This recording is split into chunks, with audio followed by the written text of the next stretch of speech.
하나님 감사합니다. 주님께서 인도하신 이 예배당에서 하나님께 예배하게 해주심을 감사합니다. 주님, 저희들을 붙잡아 주시옵소서. 우리는 너무나 연약하고 부족하오니 주님의 그 뜻을 알고도 주님의 뜻 가운데 살아가지 못함을 이 시간 고백합니다.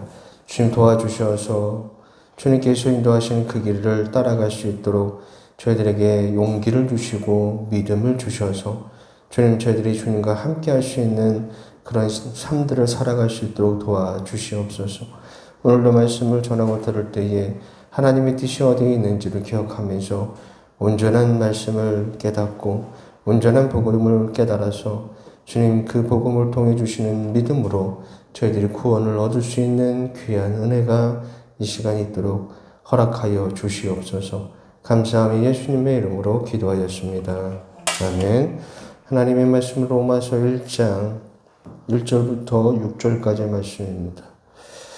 로마서 1장 1절에서 6절까지의 말씀. 제가 한 절, 여러분이 한 절 서로 우리가 교독으로 우리가 말씀을 읽도록 하겠습니다. 예수 그리스도의 종 바울은 사도로 부르심을 받아 하나님의 복음을 위하여 택정함을 입었으니 이 복음은 하나님의 선지자들을 통하여 그의 아들에 관하여 성경이 미리 약속하신 것이라. 그의 아들에 관하여 말하면 육신으로는 다윗의 혈통에서 나셨고 성경의 언어는 죽은 자들 가운데서 부활하사 능력으로 하나님의 아들로 선포되었으니 곧 우리 주 예수 그리스도시니라. 그로 말미암아 우리가 은혜와 사도의 직분을 받아 그의 이름을 위하여 모든 이방인 중에서 믿어 순종하게 하나니 너희도 그들 중에서 예수 그리스도의 것으로 부르심을 받은 자니라.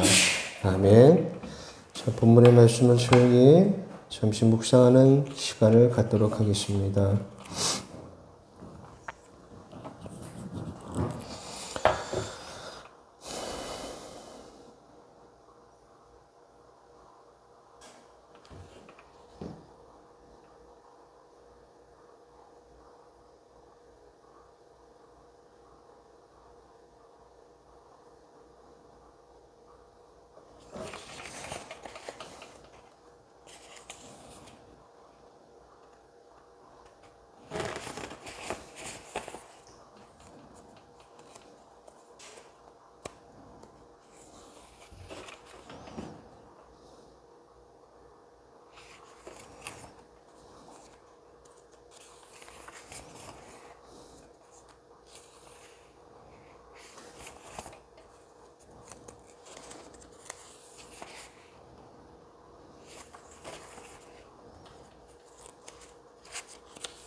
자, 읽어보셨으면 이제 앞을 보시고 오늘 말씀을 생각하도록 하겠습니다.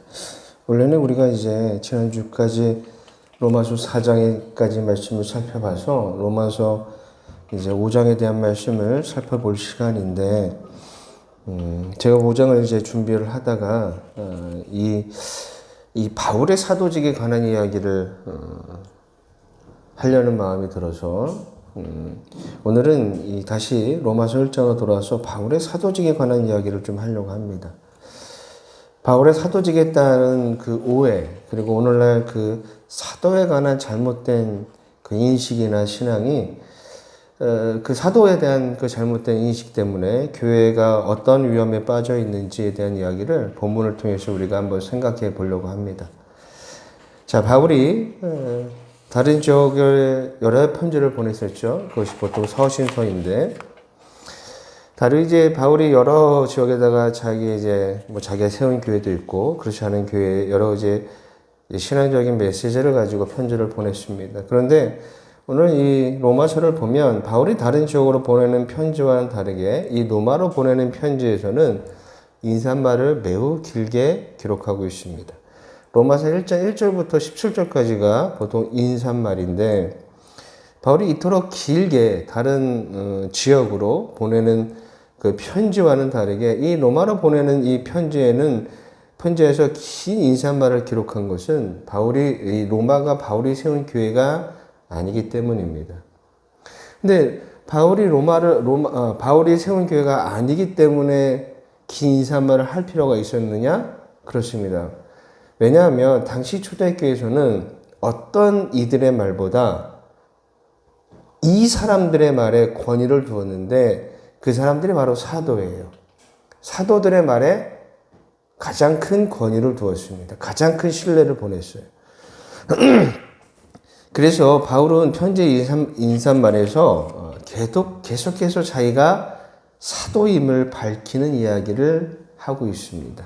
로마서 1장 1절에도 있고 로마서 1장 5절에 그로 말미암아 우리가 은혜와 사도의 직분을 받아 그의 이름을 위하여 모든 이방인 중에 믿어 순종하게 하나니.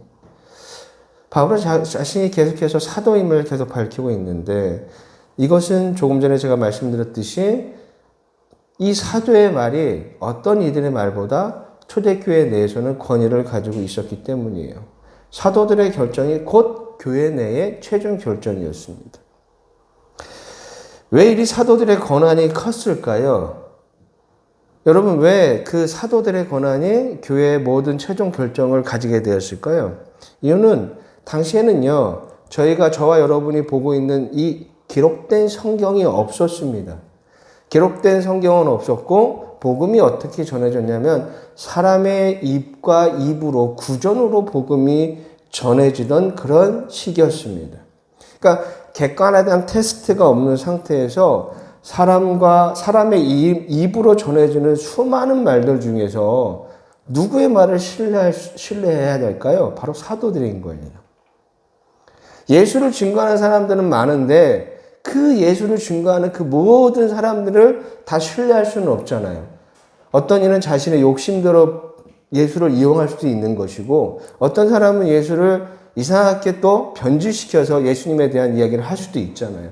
그러니까 수없이 그 초대교회 내에서 예수님에 관한 이야기들이 막 떠돌고 있었을 때 누구의 말을 우리가 신뢰해야 하는가, 누구의 말을 우리가 믿어야 하는가, 그 신뢰, 권위를 바로 사도들에게 두었다라는 거예요.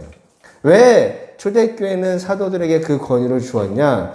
사도란 예수님을 직접 보고 예수님의 말씀을 직접 듣고 그분과 함께 생활을 한 사람들이 바로 사도가 될 수가 있었어요.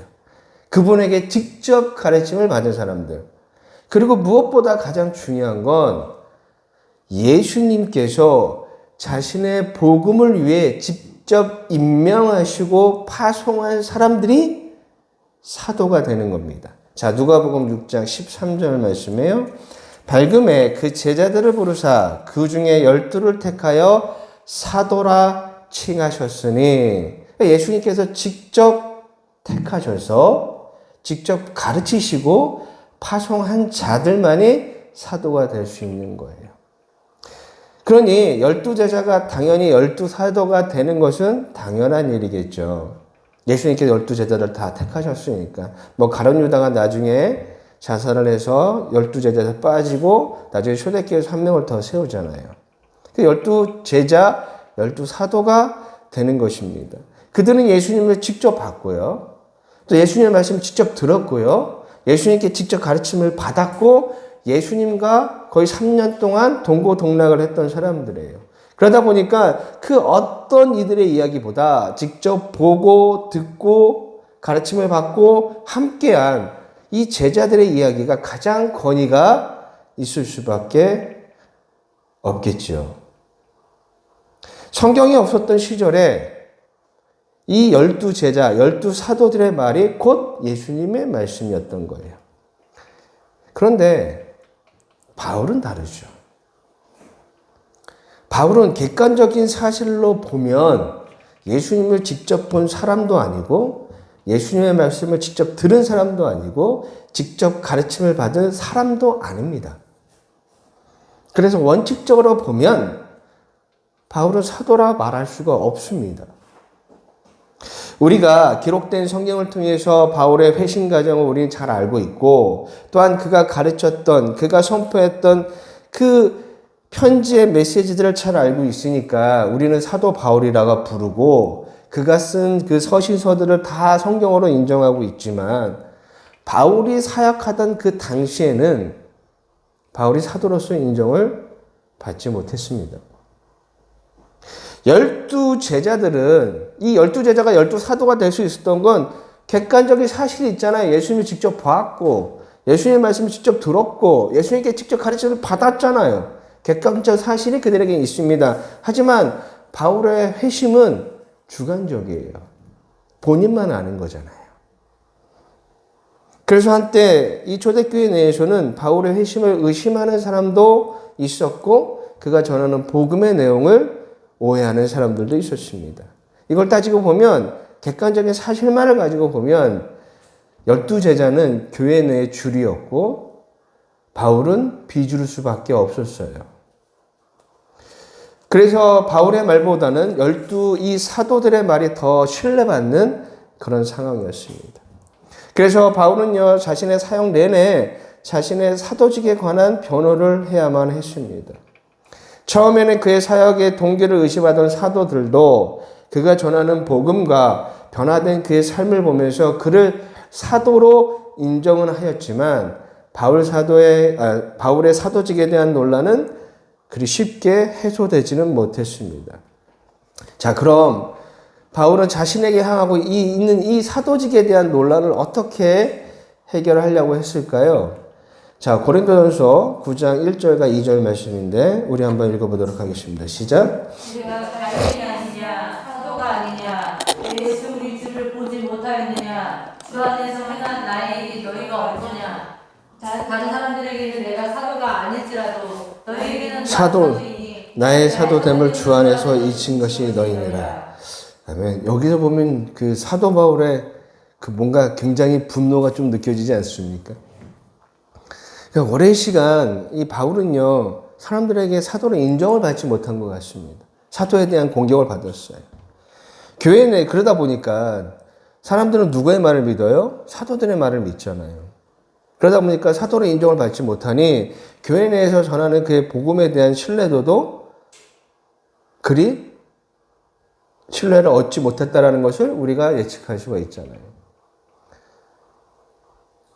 12사도들은 직접 예수님을 받고 예수님께 가르침을 받았고 들었으니 그들의 말은 절대적으로 신뢰를 하는데 쟤는 뭐야? 쟤는 예수님을 직접 본 적도 없고 예수님 말씀을 직접 들은 적도 없고 가르침을 받지도 않고 파송을 받은 제자도 아닌데 쟤가 무슨 권한으로 복음을 전하고 있어? 막 이런 오해들이 바울을 받고 있을 때 바울은 어땠을까요? 여러분들이 한번 생각해 보세요. 내가 정말 예수님께 막 은혜를 받아서 내가 막 복음을 나와 전하는데 사람들이 네가 무슨 권한으로 복음을 전해? 네가 무슨 권한으로 막 설교를 해? 막 이런 얘기를 듣는다고 한다면 여러분의 그 심정, 여러분의 마음은 어떻겠습니까? 내가 좋아서 하는 것도 아니고 예수님이 나를 시켜서 내가 지금 좋은 일을 하는 건데 내가 꼭 이런 취급을 받아야 하는가? 내 말이야, 내가 예수를 믿기 전에 난 유대인 중에 유대인이었어. 잘 나가는 사람이었고 많은 사람들에게 존경을 받았단 말이야. 근데 너희들이 나를 이렇게 무시해? 나는 무시를 당해도 되는 그런 사람이 아니야. 좋은 복음을 전하는데 못 받는 너희들이 바본 거지. 바울이 이렇게 화를 냈을까요? 그렇지는 않죠.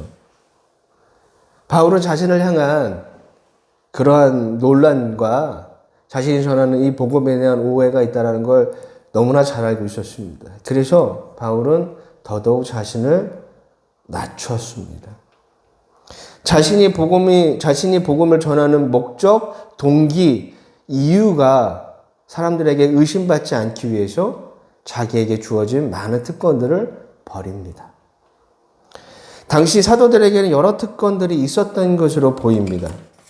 우선 사역의 현장에 자신의 아내를 데리고 다니는 그런 특권이 있거나 아니면 경제적인 도움을 받는 것 등등 여러 특권이 있었는데 바울은 객관적으로 볼 때 사도가 될 수가 없어서 그가 복음을 전하는 이유, 복음을 전하는 목적을 의심하는 사람들이 많았잖아요.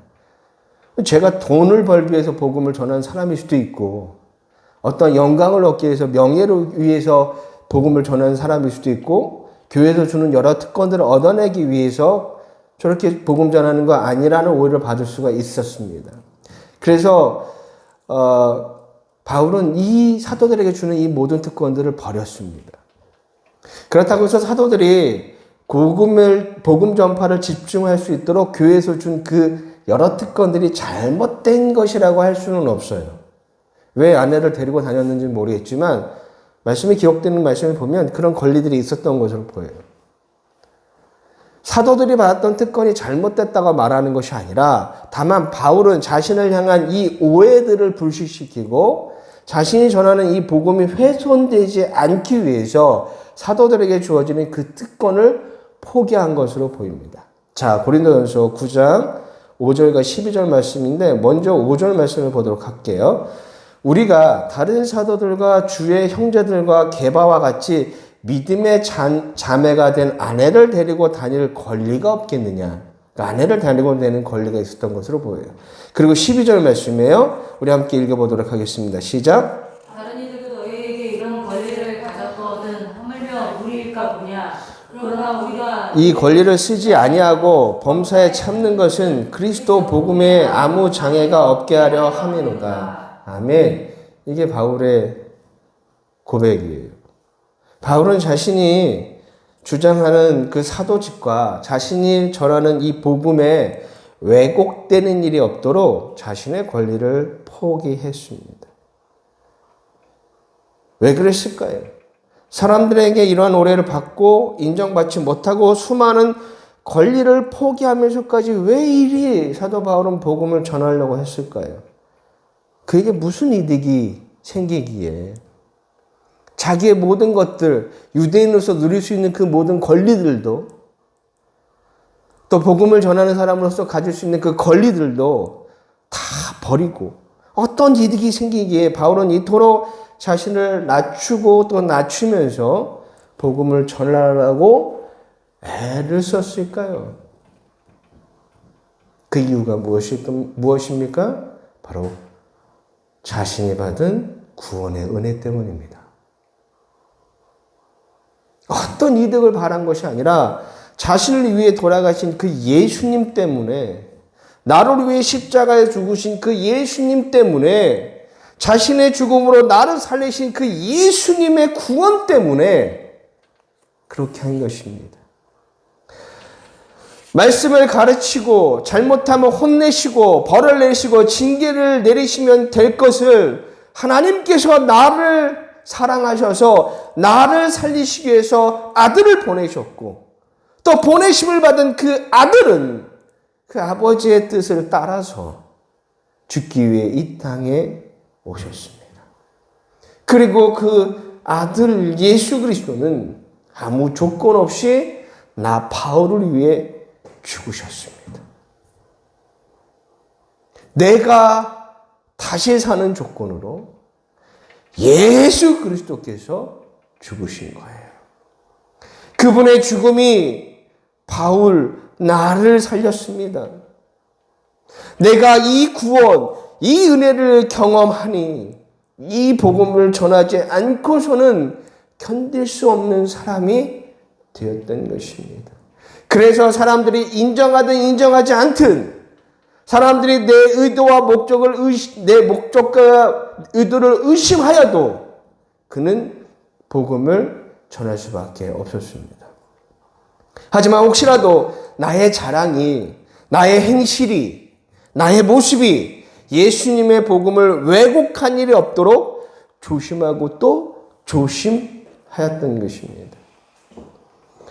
나의 행실이나 나의 행위나 나의 모든 것이 사람들에게 인정받지 못할지라도 예수님의 복음이 왜곡되는 일은 없어야만 했습니다. 그래서 바울은 자신이 가질 수 있는 모든 것들을 포기하고 내려놓고 오직 복음만을 전하는 사람이 되었던 것입니다. 나를 살리신 그 은혜, 나를 살리신 그 사랑, 나를 살리신 구원이 바울 안에 강하게 있었기 때문이에요.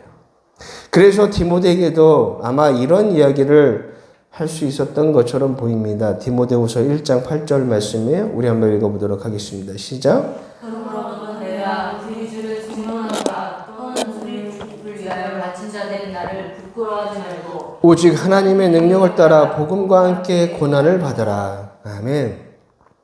복음을 위해서 고난받는 일은 참 기쁜 일이라는 것을 바울은 이야기하고 있어요.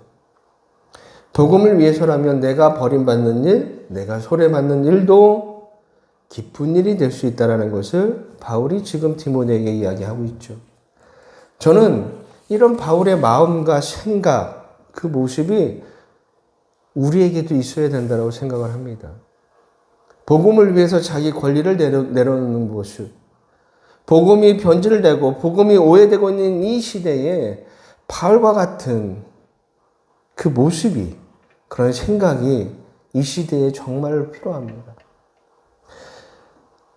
신앙생활을 내 인생의 성공의 통로로 생각하고 내가 신앙생활을 잘하면 나에게 풍요의 축복을 주고 그것이 하나님의 은혜고 내가 잘 되는 것이 나의 열심의 결과라고 생각하는 이 시대에 바울과 같이 복음을 위해서 자신을 권리들을 내려놓는 이런 모습이 저와 여러분에게 정말로 필요합니다.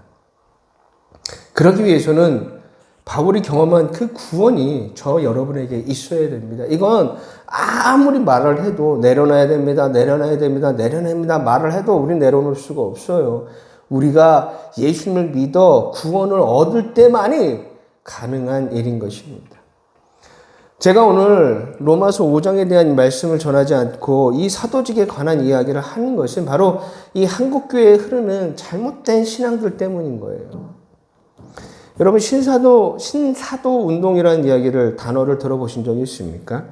혹시 신학을 공부하신 분들은 뭐 들어보셨을 거고 들어보지 못한 분도 계시겠지만 말씀을 듣다 보면 신사도 운동이라는 용어는 알지 못하지만 그것이 무엇인지는 여러분들이 대략 알게 될 것입니다. 여러분 누가 사도가 될 수 있는지 제가 조금 전에 말씀을 드렸잖아요. 누가 사도가 될 수가 있어요? 원칙적으로 보면 예수님께서 직접 임명한 택하신 제자들이 사도가 될 수가 있죠. 하지만 바울이 그렇지 않음에도 부활하신 예수님을 뵙고 말씀을 직접 듣고 사도로 임명을 받았고 지금 우리는 바울을 사도로 인정을 합니다. 사도행전 9장 15절 말씀에 한번 읽어보도록 하겠습니다. 주께서 이르시되 이 사람은 내 이름을 이방인과 인도들과 이스라엘 자손들에게 전하게 하여 택한 나의 그릇이라. 아멘. 예수님이 하신 말씀인데 여기서 이 사람은 바울이에요. 바울을 하나님 예수님이 택하신 거예요. 그러니 바울이 사도가 되었죠.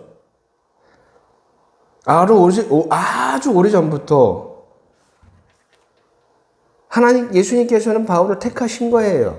그래서 사도가 되었는데 자, 바울이 이렇게 사도가 된 것처럼 많은 사람들이 아주 오래전부터 자신들도 바울처럼 예수님께 임명받은 사도라고 주장하는 사람들이 계속해서 등장했습니다. 그리고 1900년대에 이르러서 이러한 사람들이 하나의 운동처럼 되어버렸고 그것이 바로 신사도 운동이에요. 새로운 시대의 사도. 그래서 이들의 특징을 살펴보면 하나님께로부터 하나님의 음성을 듣는 하나님께로부터 직접 계시를 받는 직통 계시가 여전히 있다라고 주장을 하고 사도로서 가질 수 있는 그 권한들 있잖아요. 사도들이 행하는 치유와 기적과 표적을 행할 수 있다라고 주장하면서 그러한 집회들을 열어서 사람들을 모으는 특징을 가지고 있습니다. 직통 계시 그리고 여러분 치유와 기적 어디서 많이 봤잖아요. 우리 한국교회가 아주 오랜 시간 동안 수십 년 동안 한국교회에서 사라지지 않는 잘못된 신앙의 모습들입니다. 여전히 여러분 길거리를 돌아다니면 뭐 치유 집회, 뭐 기적 뭐 이런 얘기, 직통 계시를 받는 법 이런 플랜카드를 걸어놓는 교회들도 상당히 많이 있어요. 그리고 이러한 잘못된 주장을 하고 있음에도 불구하고 그것을 추종하는 사람들이 많이 모여들고 있습니다. 사람들이 이런 곳에 모이는 이유는 너무나 당연하죠.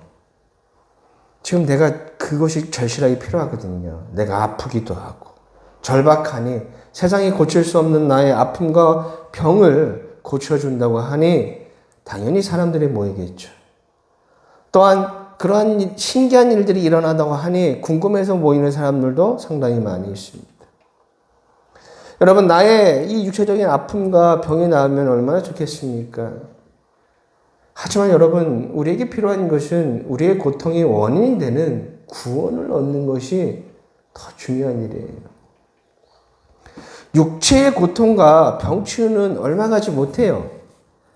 자신의 필요가 채워진 사람들은 다시금 자신의 일상으로 돌아갈 확률이 매우 높습니다. 그건 성경에 기록되어 있는 말씀이에요.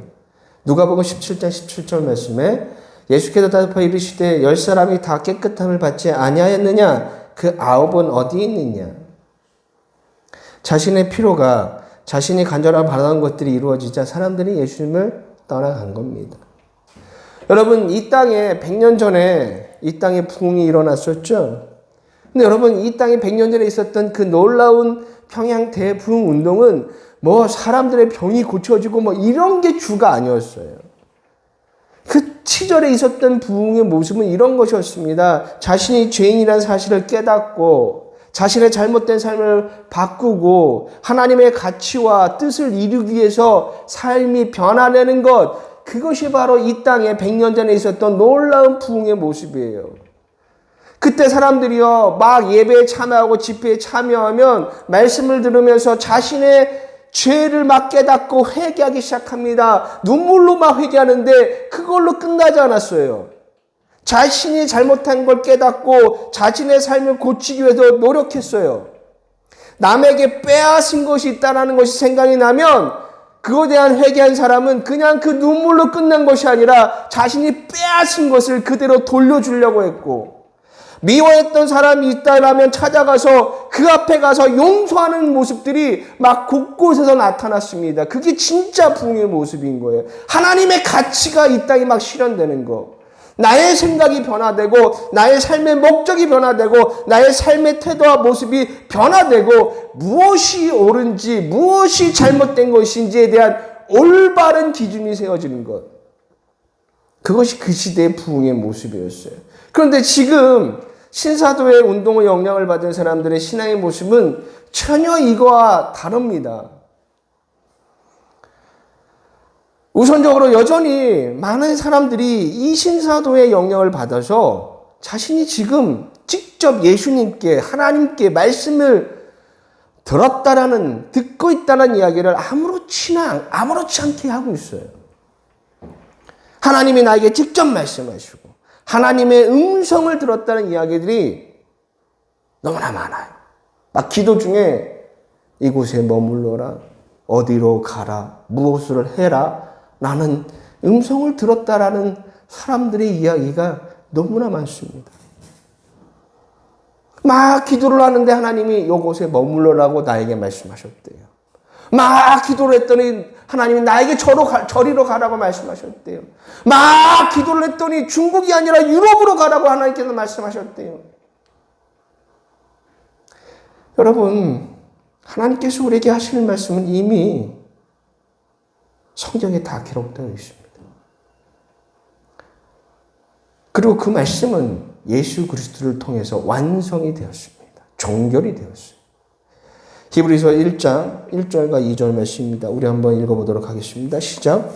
옛적의 선지자들을 통하여 여러 모양과 여러 모양으로 우리 조상들에게 말씀하신 하나님이 이 모든 날 마지막에는 아들을 통하여 우리에게 말씀하셨으니 이 아들을 만유의 상속자로 세우시고 또 그로 말미암아 모든 세계를 지으셨느니라. 아멘. 아들 예수를 통해서 그 계시는 다 끝난 거예요. 신약성경은 예수님에 관한 이야기고요. 예수님에 관한 말씀이죠. 예수님을 통해 하나님의 약속이 완성되었습니다. 그리고 여러분 서신서는 뭐예요? 완성된 복음. 하나님의 말씀에 완성된 그 예수 그리스도를 해석하는 말씀들이에요. 새로운 게 아니에요. 직통 계시는요, 신약 시대로 그냥 끝났습니다. 더 이상 없어요. 여러분, 우리가 신약 성경을 통해서 우리는 어떻게 구원을 받을 수 있는지 있는지에 대한 분명한 사실을 알게 됩니다. 우리의 신앙의 목적, 이유, 근거가 다 여기 있어요. 우리 신앙과 목적과 이유가 구원받는 거고, 구원이 우리에게 어떻게 주어지는지 이미 다 성경에 기록되어 있습니다. 그러니 더는 다른 계시가 필요하지 않습니다.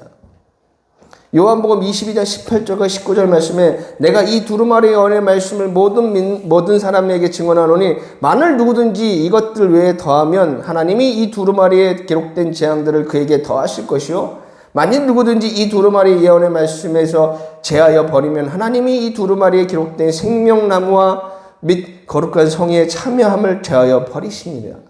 아멘. 성경의 맨 마지막에 기록된 말씀이에요. 이걸로 끝이 나는 거예요. 만약 또 다른 계시가 필요하다면 기록된 성경 말씀이 뭐예요? 불완전함을 의미합니다. 성경이 불완전하니 또 다른 계시가 필요하겠죠.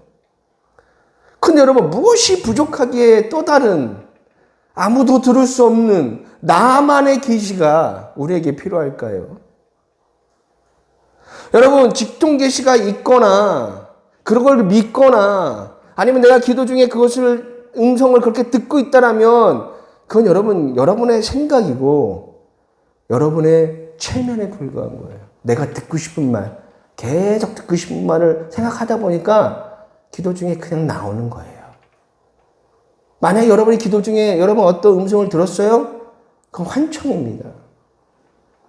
환청을 들으면 병원에 가야 돼요. 교회 오지 마시고. 구원의 말씀은 이미 우리에게 충분히 성경 말씀을 통해서 충분히 주어졌습니다. 자기의 생각과 자기의 욕심이 음성으로 들리는 것이지 더는 하나님의 음성이 필요하지 않습니다. 여기에 하나님의 말씀이 있어요. 하나님께서 직접 하신 말씀이 있습니다. 부자와 거지 나라의 이야기 속에서 더 이상의 그것이 필요 없잖아요. 이미 주어진 게 있잖아요. 근데 왜 기적적인 그런 계시들이 필요합니까? 이미 주어진 말씀이 있는데. 이렇게 더 이상의 직통 계시가 없음에도 없다라는 것이 성경에 기록되임에도 불구하고 여전히 사람들은요, 자신만의 특별한 계시, 음성을 이야기하고 주장하는 사람들이 너무나 많아요. 그리고 사람들은 막 그것에 열광을 해요. 내가 막 기도 중에 하나님께서 이번에 너에게 새로운 자동차를 주시겠다라고 말씀하셨다라고 얘기하거나 하나님께서 이 건물을 계약하라고 말씀하는 목사들도 저는 많이 만나봤어요. 하나님께서 이곳을 나에게 주신 음성이 나에게 있다라는 거예요.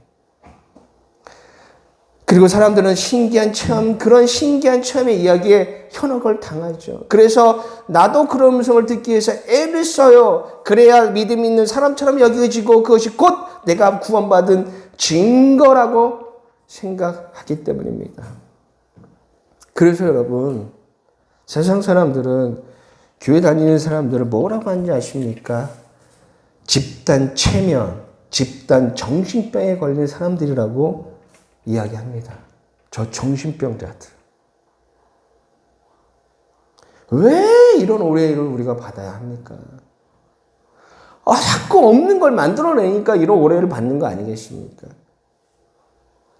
여러분, 내가 새로운 자동차를 계약하는 것과 내가 새로운 건물에 계약하는 것이 내가 죄에서 구원을 얻는 것과 무슨 상관이 있습니까? 성경은 뭘 얘기하고 있어요? 우리가 죄인이고 우리가 예수 그리스도 통해서 구원을 얻는다는 것만 얘기하고 있잖아요.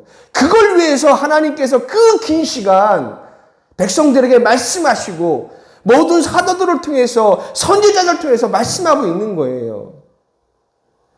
여러분이 세상을 살아가면서 자동차 계약하는 것과 이 건물을 짓는 것과 구원과 무슨 상관이 있습니까? 그 직동 계시들을 보면 다 자기들의 이익에 달려 있어요. 다 자기로 향하고 있어요. 근데 여러분, 바울은 어떤 사람이었어요? 자신이 전하는 이 복음이 오해받지 않게 하기 위해서, 왜곡당하지 않기 위해서 자신이 가질 수 있는 그 특권과 권리들을 포기했습니다. 혹시라도 내가 이게 욕심을 부리면 내가 전하는 그 예수님의 사랑이 오해될까 봐. 그런데 우리는요, 우리가 말하는 신앙, 우리가 말하는 은혜, 우리가 말하는 축복은 다 자기한테 향하고 있어요. 그래서 내가 어떠한 큰 성공, 어떠한 풍요를 얻으면 그것이 은혜이고 내 소원과 바람이 이루어지면 그것이 하나님께서 주신 응답이라고 생각을 하고 있습니다. 바울과 완전히 전혀 다른 길을 걸어가고 있잖아요. 사람들이 막 기도를 하는데 막 직장을 위해서 막 기도해요. 우리 딸이 이번에 직장 들어가야 되는데, 우리 딸이 뭘 해야 되는데, 우리 아들이 이번에 대학 들어가야 되는데. 여러분, 그걸 누굴 위해서 기도하는 거예요? 사람을 위해서 기도하는 거죠. 그러니까 직장을 위해서 기도하는 게 아니라 내가 어떤 가치로, 내 자녀가 어떤 가치로, 내 자녀가 어떻게 복을 위해서, 내 자녀가 어떻게 하나님의 뜻을 가운데 살아갈 수 있는지 기도하십시오. 그러면 하나님이 그 자녀에게 필요한 직장, 필요한 사람, 하나님이 알아서 주시지 않겠습니까? 그게 믿음인 거예요. 한국교회에 한창 배우자를 위한 기도가 유행한 적이 있었어요. 막 하나님, 제 배우자는 이렇고요, 저렇고요, 저렇고. 어렸을 때부터 막 아이한테 그런 기도를 시키는 부모들이 많은데 과연 그 기도가 필요할까요? 그 기도가 누구를 위한 기도입니까?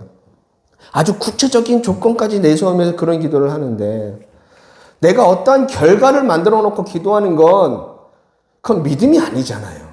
그 올바른 신앙의 자세가 아닙니다. 여러분, 하나님을 믿는다면서요. 하나님을 믿는다라고 여러분이 고백하고 있는데 그럼 하나님이 무엇을 주심을, 어떤 것을 주시든 믿어요.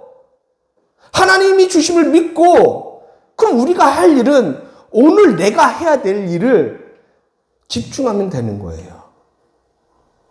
내가 해야 될 일. 미래는 누구에게 맡겨요? 하나님한테 맡기시고 내가 오늘 할 일에 집중하면 돼요. 마태복음 6장 32절과 33절 말씀이에요. 이는 다 이방인들이 구하는 것이라 너희의 하늘 아버지께서 이 모든 것을 너희에게 있어 할 줄을 아시느니라. 그런즉 너희는 먼저 그 나라와 그를 구하라. 그리하면 이 모든 것을 더하시리라. 아멘. 이게 믿음인 거예요. 내가 당장 이것이 필요해요. 결혼이 필요하고 직장이 필요하고 학교가 필요하고 돈이 필요한데 하나님을 믿고 나는 오늘 하나님의 나라와 하나님의 의를 위해서 기도하고 그것을 위해서 살아가면 하나님이 더하시겠대요. 그걸 우리가 믿으면 되잖아요. 믿지 못하니까, 신뢰하지 못하니까 자꾸 내 것을 내세우잖아요. 제발 내 생각대로 신앙생활하지 마시고 내 욕심과 내 바람을 위한 신앙생활하지 마시고 말씀을 보시고 말씀에 근거한 그 믿음을 여러분들이 소유하셔서 구원을 얻는 사람들이 되어야 합니다. 또한 여러분, 치유와 은사 집회 역시 신사도 운동에서 나온 잘못된 모습이에요. 한때 한국교회에 유행하던 그 기적과 표적의 사건들이 있었습니다. 참 이거 신기한 건 시대에 따라 막 그게 막 변해요. 그래서 여러분, 한참 한국교회에 뭐 어떤 표적들이 있었냐면 이빨이 기도할 때 금내빨로 바뀌어요. 그리고 막 기도와 중에 죄가 많은 사람들 딱 건드고 은혜 받으면 다 쓰러져요. 그리고 막 입신을 해요. 막 찬양 중에 뭔가 이렇게 이상한 짓 하면 입신이 하나님의 성령이 들었다고. 저도 한때 그런 거에 속은 적이 있었습니다. 여러분, 그런 사람들이요, 찬양 집회 안 보더라도 가끔 TV에서 저는 그 대중 가수들이 콘서트 하는 거 보면 걔네들 다 입신했어요. 막 미쳐 날떠요. 기분 좋으면 사람이 다 그렇게 합니다. 그리고 관상기도, 방언 등등 유행처럼 도는 모습이 있었어요. 방언을 해야지만 성령 받은 사람이라고 해서 방언을 받기 위해서 미친 듯이 막 알 수 없는 소리들은 막 내뱉기도 하고 랄랄랄랄랄랄라 막 주문을 외우면 어느 순간 막 방언이 주어진대요. 그래서 아마 방언을 얻기 위한 특별 기도회 집회가 있는가 하면 제가 실제 경험한 건데 예전에 제가 있던 교회에서 새벽 작경 기도를 하는데 어느 막 집사님이 막 알 수 없는 말이 갑자기 기도 중에 막 알 수 없는 말을 하니까 옆에 있는 교회 관계자가 막 등을 때리면서 지금 방언이 내려오고 있다는 거예요. 이게 구원과 무슨 상관이 있습니까? 또 집회마다 사람들이 막 쓰러집니다. 목회자가 손만 대면 막 저거 막 1m, 2m씩 막 날라고 막 쓰러지, 그 자리에 푹푹 쓰러져요. 은혜를 받은 사람은 쓰러진대요. 이거 집단 히스테리입니다. 정신병이에요.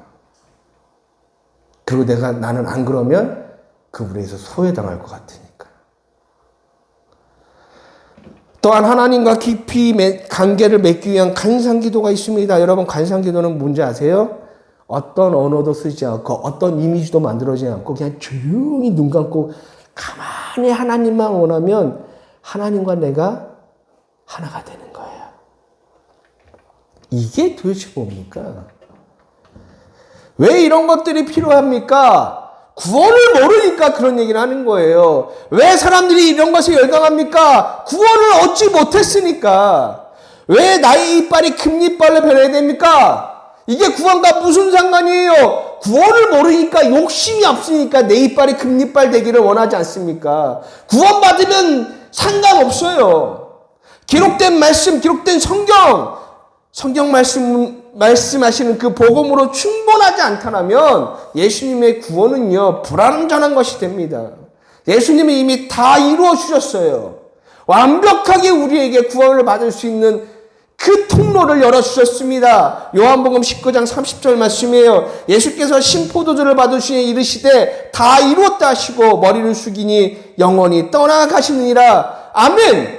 예수님이 십자가에서 자신을 죽음으로 모든 걸 다 이루어 주셨습니다. 그분의 죽음 말고 우리에게 필요한 건 아무것도 없어요. 그분의 죽음 위에 다른 것이 필요하다면 왜 하나님의 아들이신 예수님께서 십자가에서 죽으셔야만 했습니까? 만약 다른 것이 필요하다면 그분의 죽음은 헛된 죽음일 수밖에 없어요. 바울은 자신이 전하는 복음이 왜곡될까봐 자신이 전하는 복음의 오해를 없애기 위해서 많은 걸 포기했어요. 우리가 그렇게 하지는 못할지언정 나의 욕심, 나의 이익을 위한 신앙생활을 하면서 오늘날 노트북이 생길 방법이 없었는데 하나님이 나에게 노트북을 새로 아주 비싼 걸 주셨습니다. 라고 말하며 그것을 축복이라고 하나님의 특별한 은혜라고 부른 일은 없어야 하지 않겠습니까? 그럼에도 여전히 우리는요, 무엇이 잘못된 신앙인지 생각하지 않고 다수의 사람이 모이고 많이 모여 있으면 그것이 뭔가 하나님이 역사하시는 것 같고 성경에 기록된 방법이 아님에도 불구하고 막 사람들이 모이기만 하면 쟤네들은 무슨 방법 썼지? 우리도 한번 해볼까? 가져와서 그냥 막 교회에다가 막 프로그램에다가 막 이것저것 막 그래서 유행하는 프로그램들이 얼마나 많이 있습니까? 여러분은 예수님을 왜 믿으세요? 여러분 생각해보지 않았어요? 왜 저 밖에 있는 수많은 사람들은 예수님을 믿지 않으려고 할까요? 그에 대한 속시한 대답을 제가 여러분께 말씀드리는 수는 없고 저 역시 그 답을 찾고 있겠지만 조금 한번 생각해 봅시다. 왜 그들이 믿지 않을까? 그렇게 우리가 나가서 복음을 전하는데 왜 믿지 않을까? 여러분 세상 사람들은요. 믿고 싶어도 기존의 교회를 다니는 사람들 때문에 복음을 거부하고 내가 교회 안 간다는 이야기들을 더 많이 합니다. 예수님, 하나님, 그분을 거부하는 게 아니라 그 밑에 먼저 교회를 다니는 사람들 때문에 안 다닌대요. 제가 인터넷에서 참 웃은 소리를 하나 글을 봤어요. 한국 30, 40대 남성들이 싫어하는 아내의 직업이라는 걸로 이렇게 만들어냈는데 실제는 그렇다고 저는 보지 않습니다. 저도 살 때인데 그냥 인터넷에서 요즘에 하도 남녀, 젠더 갈등이 심하다 보니까 여성을 비하하기 위한 글로 만들어 오는 것 같은데 여러 가지 직업들이 있어요. 여기서 또 직업을 말씀을 드리면 또 논란거리가 될 수 있으니까 다 직업들을 정해놨는데 근데 그냥 지나칠 수만은 없었던 건 다 직업인데 직업이 아닌 건 하나가 있었어요. 직업이라면 뭐 회사원, 뭐 공무원 이거잖아요. 근데 다 직업들. 그러니까 30, 40대 뭐 한국 남성들. 난 다 좋기만 하더구만. 근데 이런 뭐 여성들이 싫다 해갖고 막 했는데 직업이 아닌 게 하나 있었는데 그게 뭐냐면 교회 다니는 여자. 근데 여러분 이건 여자뿐만 아니라 남성도 마찬가지예요. 사람들이 교회 다니는 남자 싫어하고요. 교회 다니는 여자 싫어합니다. 다시 말해서 교회 다니는 인간들을 싫어한다는 거예요. 왜 이렇게 사람들이 교회 다니는 우리를 싫어할까요? 그래서 지금까지 우리가 나누었던 이야기 속에 그 정답이 있을 것입니다. 복음이 아닌 것을 복음이라고 선포하고 구원이 아닌 것을 구원이라고 가르치고 은혜가 아닌 것을 은혜라고 너무나 긴 시간 동안 가르쳐왔고 잘못된 메시지에 사람들은 더 이상 교회를 신뢰하지 않게 된 거예요. 여러분 우리가 이 지경이 된 것은요. 저와 여러분이 그리고 교회를 다니면서 여러분이 교회를 다니면서 정말 중요한 구원이 뭔지 모르기 때문입니다. 구원을 얻으셔야 돼요. 우리가 먼저 복음을 제대로 알아야 되고 그 복음을 통해서 믿음을 얻어야 되고 그 믿음을 통해 구원을 얻어서 구원에 따른 구원에 이른 삶을 저와 여러분들이 살아야 돼요. 복음이 올바르게 회복되고 이 구원의 역사로 교회가 올바르게 회복될 때 교회를 향한 이 조롱들이 사라지게 될 것입니다. 그러기 위해서는 여러분 말씀으로 돌아가셔야 돼요. 말씀으로 제대로 된 복음을 보시기를 바랍니다. 여러분의 욕심과 여러분의 생각과 여러분의 이익으로 말씀을 보는 것이 아니라 온전한 복음을 보셔야 돼요. 그리고 이 복음을 제대로 이해하기 위해서 공부하세요. 그냥 형식적으로 시간만 때우는 성경 공부, 내가 한 성경 공부 1시간 했어, 2시간 했어, 그게 아니라 정말 기록된 말씀이 무엇을 말씀하고 있는지 올바로 파악하고 이해하기 위해서 노력하십시오. 그래서 저는 성도님들에게 간증책, 에세이 같은 건 추천하지 않습니다. 올바르게 복음을 이해하고 말씀을 올바르게 이해하도록 도와주는 교리에 관련된 책들을 여러분들이 좀 보시고 도움을 받아서 말씀을 올바르게 해석하고 말씀을 올바르게 묵상하면서 또 기도하면서 올바른 복음과 올바른 믿음이 무엇인지를 알았으면 좋겠어요. 구원받은 자의 고백입니다. 빌립보서 3장 8절 말씀에 우리 한번 읽어보도록 하겠습니다. 시작. 또한 모든 것을 해로 여기는 내 주 그리스도 예수를 아는 지식이 가장 고상하기 때문이다. 그를 위하여 모든 것을 잃어버리고 배설물로 여기면 그리스도를 얻고. 아멘. 세상의 것들은요. 세상을 사는 나에게 많은 이익을 주잖아요. 돈은 나에게 편리함을 주고요. 내가 열심히 일할 때 뭔가 성취하면 성취감도 주고요. 쾌락도, 유흥을 통해서 쾌락도 얻고 즐거움을 얻습니다. 세상은 우리에게 참 많은 걸 줘요. 그래서 우리는 그것을 얻고자 애를 씁니다. 그리고 신앙생활을 그걸 얻는 것으로 생각을 해요. 그런데 여러분, 구원 얻은 자는, 구원을 경험한 자는 그걸 버립니다. 사도 바울이 오늘 고백하잖아요. 구원받은 사람이 말하잖아요. 버렸다. 그를 위하여 모든 것을 잃어버리고 버렸다. 세상의 것들을 얻는 것이 은혜라면 바울의 이 고백은 거짓이잖아요. 세상에서 잘 되는 것이 하나님의 축복이라면 가난한 자에게 복이 있다라는 그 예수님의 말씀은 헛소리에 불과합니다. 여러분, 말씀을 통해 온전한 복음을 배우시고 말씀을 통해 그 속에 있는 믿음을 얻으셔서 내가 말씀을 볼 때 어느 날 선물처럼 찾아오는 그 믿음으로 인해서 세상에 줄 수 없는 놀라운 하나님의 구원을 여러분의 삶에서 경험하시기를 주님의 이름으로 간절히 소망합니다. 다른 거 찾지 마시고요.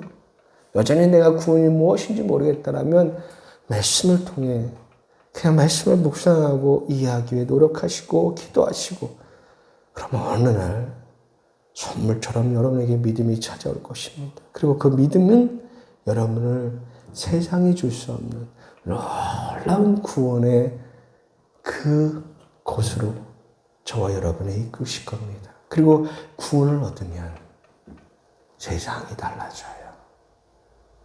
세상을 살아가는 여러분이 달라집니다. 그런 은혜가 저와 여러분에게 있기를 주님의 이름으로 간절히 소망합니다. 이 시간 말씀을 기억하면서 기도하는 시간 갖도록 하겠습니다.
하나님, 이미 우리에게 하나님은 가장 귀한 은혜를, 선물을 주셨습니다.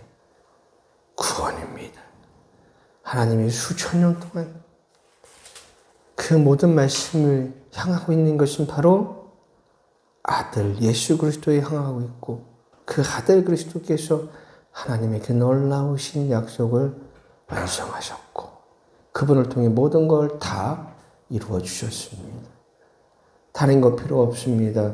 오직 예수 그리스도를 믿는 믿음으로 구원을 얻는 것이 우리에게 가장 귀한 축복이며 은혜이며 우리가 이 땅에서 얻을 유일한 한 가지입니다. 우리 성도들이 기록된 말씀을 통해 예수님을 믿어 구원의 놀라운 은혜를 얻는 그 귀한 시간들을 아버지 허락하여 주시옵소서. 오늘도 귀하게 주 앞에 예물을 듭니다. 이 예물이 그 하나님의 나라가 확장되는 그곳에 귀하게 쓰임받게 하여 주시옵소서. 감사하며 예수님의 이름으로 기도하였습니다. 아멘. 축도로 예배를 마치겠습니다. 지금은 우리를 죄에서 구원하여 주신 우리 주 예수 그리스도의 은혜와 그 아들을 보내주셔서 우리를 죄에서 구원하여 주신 하나님의 사랑과 날마다 우리를 구원의 길로, 구원의 은혜로 이끄시는 성령 하나님의 조명하심과 인도하심이 오늘도 이 예배당에서 믿음이 무엇이고 구원이 무엇인지를 배워 깨달은 우리 온전한 교회 성도들 머리 위에, 또한 영상으로 예배드리는 모든 성도들 머리 위에 지금도 영원토록 함께하기를 축복합니다. 아멘.